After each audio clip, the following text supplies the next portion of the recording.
Sinugo ng Panginoon ang kanyang anghel. Di umasa sa Kanya, pagkat di nabigo ang pag-asa nila. Tumatawag sa Diyos ang walang pag-asa, sila'y niligtas sa hirap at dusa.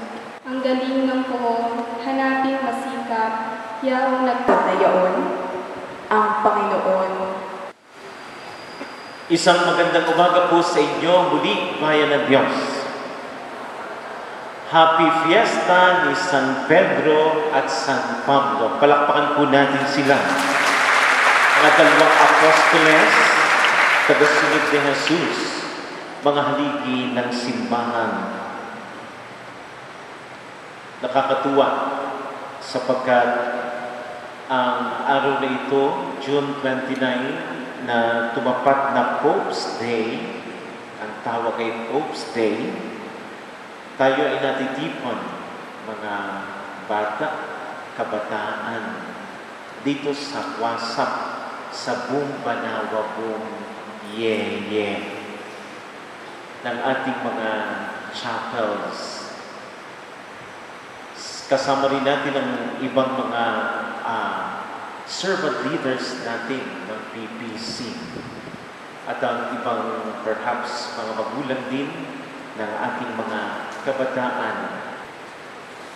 Winewelcome po hindi lamang ang lahat ng active nating mga youth sa ating 5 barangay at mga chapels as readers and commentator, dancers, choir, servers as alternates, musicians, kundi maging yung mga kabataan na hindi pa involved sa simbahan.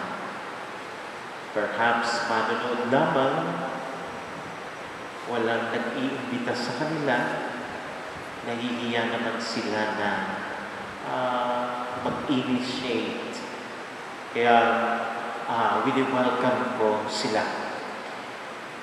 Ngayong dakilang kapestahan ni San Pedro at San Pablo, bakit ito mahalaga sa ating pananampalatayang Katoliko-Kristiyano?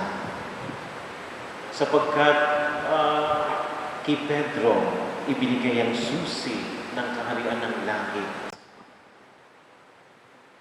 Dito sa gawing kanan, mayroon tayong stained glass dyan, patanda, may hawak na susi. At very biblical, si San Pedro yon. Ikaw ay Pedro, sabi ni Jesus. Sa ibabaw ng batong ito, itatayo ko ang aking simbahan.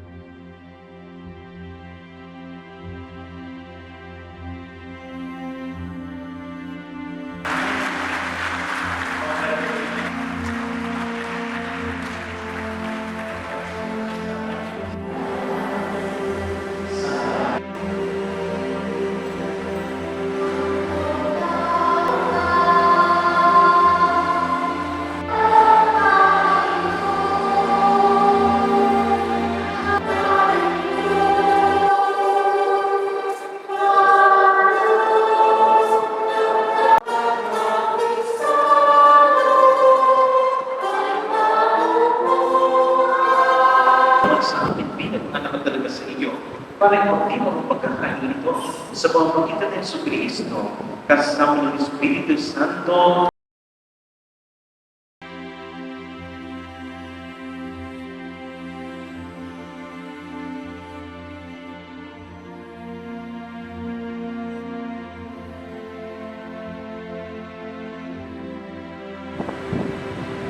Sa mga kaibigan ni Jesus na nasa estado ng grasya at naniniwala sa Kanya at nagnanais na magkaroon ng banal ng komunyon.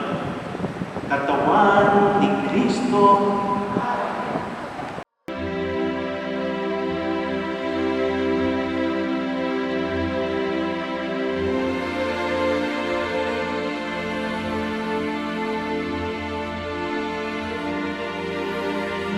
Mapapansin lahat na pagdali ng ating minsan, puro kapanahan.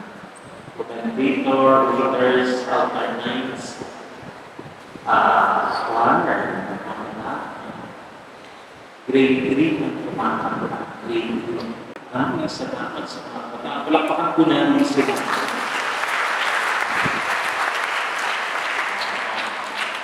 Salamat din sa pagpapulat nyo, sa lahat ng mga guardians nyo. Natin ang bayaran kayo ang pagpapagpapag sa simbahan ng kailangan na Jesus. Sa Jesus na tinabay ng buhay, sa gitna ng buhay, sa Jesus na tinabay ng buhay, pagkain ng buhay, at buhay na buhay na pinag-iintuan, kailangan sa ating kapatao. Palakpakan natin ang Panginoon, si San Pedro at si San Pablo ang bawat isa.